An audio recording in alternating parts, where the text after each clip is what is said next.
Assalamualaikum warahmatullahi wabarakatuh. Kami dari kelompok 2 ingin mempresentasikan tentang makalah yang berjudul Illegal Content. Dan di kelompok kami ada yang beranggotakan saya Panji Panunggal dengan NIM 19200-854.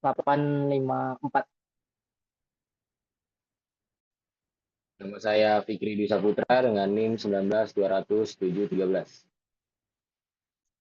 Ya, nama saya Riki Asrifa dengan NIM 19200-657. Nama saya Almond Calvin dengan NIM 19200-857. Nama saya Zaki Fakhrudin dengan 1920-1112. Nih, di PPT kelompok kami yaitu di bab 1 ada pendahuluan, di bab keduanya adalah landasan teori, di bab 3-nya ada pembahasan, dan di bab 4-nya ada penutup.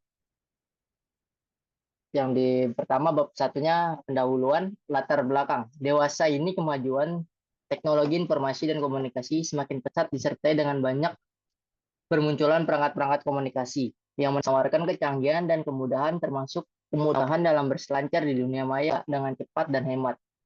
Internet seolah menjadi hal yang wajib bagi setiap perangkat komunikasi saat ini. Kecanggihan teknologi tersebut juga diimbangi dengan tumbuh tingginya tindakan-tindakan kriminal dalam dunia komunikasi dan informasi. Cybercrime merupakan bentuk-bentuk kejahatan yang timbul karena pemanfaatan teknologi internet. Kebutuhan akan teknologi jaringan komputer semakin meningkat. Selain itu, sebagai media penyedia informasi melalui internet, pula kegiatan komunitas komersial menjadi bagian terbesar dan terpesat pertumbuhannya serta menembus berbagai batas negara. Segi positif dari dunia maya ini tentu saja menambah perkembangan teknologi dunia dengan segala bentuk kreativitas manusia. Namun dampak negatifnya pun tidak bisa dihindari. Seiring dengan perkembangan teknologi internet menyebabkan munculnya kejahatan yang disebut dengan cybercrime atau kejahatan melalui jaringan internet. Selanjutnya akan dibacakan oleh Riki Asifah. Ya, selanjutnya di sini ada landasan teori, yaitu pengertian cybercrime dan cyberlaw. Pengertian cybercrime berbicara masalah cybercrime tidak lepas dari permasalahan keamanan jaringan komputer atau keamanan informasi berbasis internet dalam era global ini. Apalagi jika dikaitkan dengan persoalan informasi sebagai komoditi.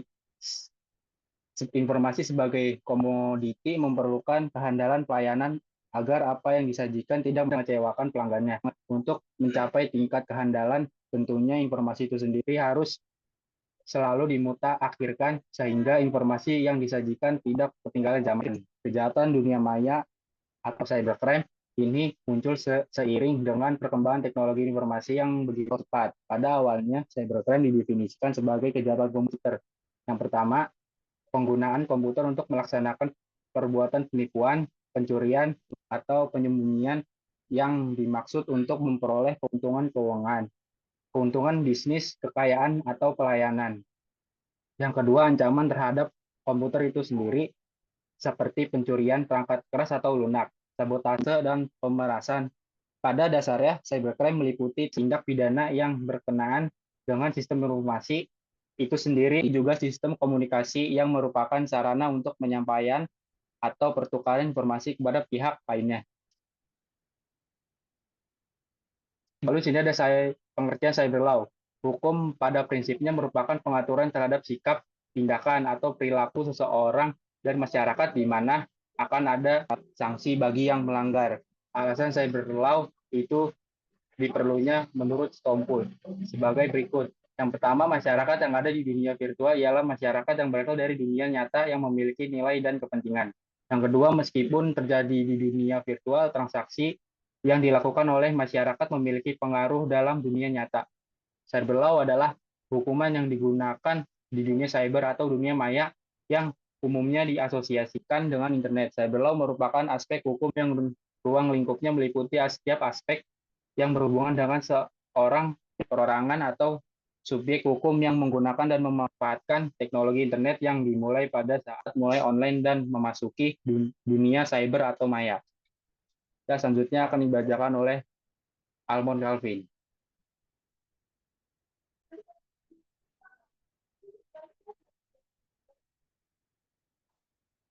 Selanjutnya di sini ada illegal content. Illegal content adalah merupakan kejahatan dengan memasukkan data atau informasi ke internet tentang suatu hal yang tidak benar, tidak etis, dan dapat dianggap melanggar hukum atau mengganggu ketertiban umum. Sebagai contohnya, pemuatan suatu berita bohong atau fitnah yang akan menghancurkan martabat atau harga diri dari pihak lain. Hal-hal yang berhubungan dengan pornografi atau pemuatan suatu informasi yang merupakan rahasia negara, agitasi, dan propaganda untuk melawan pemerintahan yang sah dan sebagainya. Illegal content, menurut pengertian di atas, dapat disederhanakan pengertiannya menjadi kegiatan menyebarkan atau mengunggah, menulis hal yang salah atau dilarang dan dapat merugikan orang lain. Selanjutnya di sini ada pengertian cybercrime dalam Undang-Undang ITE. Saat ini di Indonesia telah lahir suatu rezim hukum baru yang dikenal dengan hukum cyber.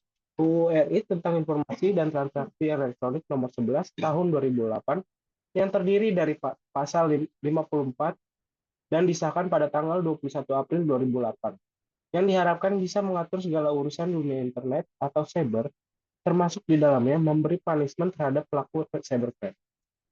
Pembuatan yang dilarang dalam Undang-Undang ITE nomor 11 tahun 2008 untuk pelanggaran cyber illegal content terhadap pasal 27 sampai 29 dengan isi pada pasal 27 yang berbunyi, yang pertama, setiap orang dengan sengaja dan tanpa hak mendistribusikan dan atau mentransfersikan dan atau membuat dapat diaksesnya informasi elektronik dan atau dokumen elektronik yang memiliki muatan yang melanggar kesusilaan. Yang kedua, setiap orang dengan sengaja dan tanpa hak mendistribusikan dan atau mentransmisikan dan atau membuat dapat diaksesnya informasi elektronik dan atau dokumen elektronik yang memiliki muatan perjudian. Yang ketiga, setiap orang dengan sengaja dan tanpa hak mendistribusikan dan atau mentransmisikan dan atau membuat dapatnya diaksesnya informasi elektronik dan atau dokumen elektronik yang memiliki muatan penghinaan dan atau pencemaran nama baik. Yang keempat, setiap orang dengan sengaja dan tanpa hak mendistribusikan dan atau mentransmisikan dan atau membuat dapat diaksesnya informasi elektronik dan atau dokumen elektronik yang memiliki muatan pemerasan dan atau pengancaman. Ya, selanjutnya dilanjutkan dengan nama Yati Farudin.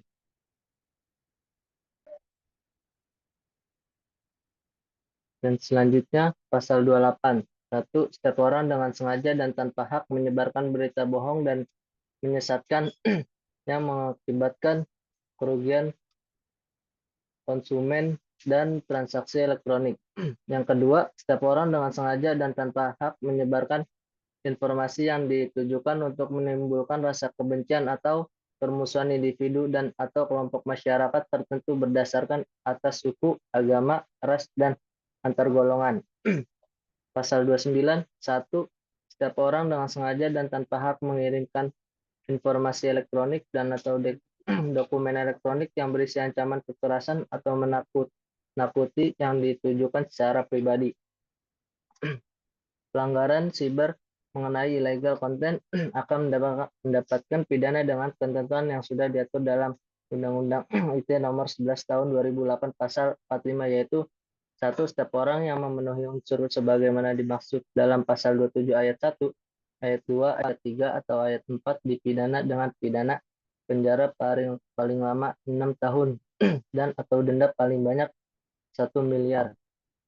Yang kedua, setiap orang yang memenuhi unsur sebagaimana dimaksud dalam pasal 28 ayat 1 atau ayat 2 dipidana dengan pidana penjara paling lama 6 tahun dan atau denda paling banyak 1 miliar.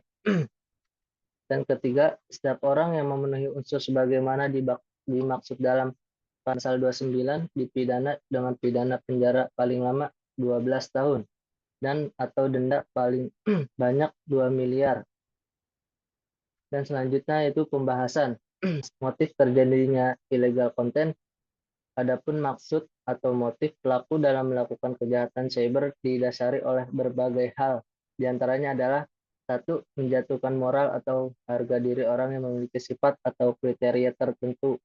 Yang kedua, penipuan untuk mendapatkan keuntungan baik individu atau organisasi tertentu. Penyebab terjadinya illegal content, seiring berkembangnya teknologi yang sangat pesat tidak selalu membuahkan hasil yang bagus apabila sumber daya manusianya tidak memiliki pengetahuan yang cukup, sehingga dapat disalahgunakan dan dimanfaatkan oleh oknum yang sudah ahli dalam bidang sistem informasi dan komunikasi, serta memiliki niat jahat untuk kepentingan pribadi mereka. Berikut ini adalah beberapa hal yang menyebabkan maraknya illegal content. 1. Pihak yang memproduksi dan yang menerima serta yang mengakses tidak terdapat aturannya. Yang kedua, definisi kesusilaan belum ada penjelasan batasannya. Yang ketiga, pelaku cybercrime susah dilacak sehingga sulit diadili oleh hukum. Yang keempat, dalam pasal perjudian online, para penjudi tidak dikenakan pidana. Dan selanjutnya akan dibacakan oleh Fikri Dwi Saputra. Selanjutnya di sini ada penanggulangan illegal content. Untuk menanggulanginya kejahatan internet yang semakin meluas, maka diperlukan suatu kesadaran dari masing-masing negara akan bahaya penyalahgunaan internet. Berikut ada langkah-langkah ataupun cara penanggulangan cybercrime. Yang pertama, menambah personal tenaga ahli ke dalam cyberpolis. Yang kedua, meningkatkan pengawasan pemerintah terhadap cybercrime. Yang ketiga, meningkatkan pemahaman serta keahlian aparat hukum mengenai upaya pencegahan, investigasi, dan penuntutan perkara-perkara yang berhubungan dengan illegal content. Selanjutnya, ada penutup. Untuk kesimpulan yang dapat diperoleh dari makalah cybercrime illegal content adalah sebagai berikut. Yang pertama, cybercrime merupakan bentuk-bentuk kejahatan yang timbul karena pemanfaatan teknologi. Yang kedua, illegal content merupakan salah satu bentuk pengelompokan kejahatan yang berhubungan dengan teknologi informasi atau TI. Illegal content dapat didefinisikan sebagai kejahatan dengan memasukkan data atau informasi ke internet tentang suatu hal yang tidak benar, tidak etis, dan dapat dianggap melanggar hukum atau mengganggu ketertiban umum. Yang ketiga, langkah penting yang harus dilakukan setiap negara dalam penanggulangan cybercrime adalah melakukan modernisasi hukum pidana nasional beserta hukum acaranya, meningkatkan sistem keamanan jaringan komputer secara nasional, secara internasional, meningkatkan pemahaman serta keahlian aparatur penegak hukum mengenai upaya pencegahan investasi dan penuntutan perkara-perkara yang berhubungan dengan cybercrime pada umumnya dan illegal content pada khususnya, meningkatkan kesadaran warga negara mengenai masalah cybercrime serta pentingnya mencegah kejahatan tersebut terjadi, meningkatkan kerjasama dalam upaya penanganan cybercrime. Demikian presentasi dari kelompok kami, kurang lebihnya mohon maaf. Wassalamualaikum warahmatullahi wabarakatuh.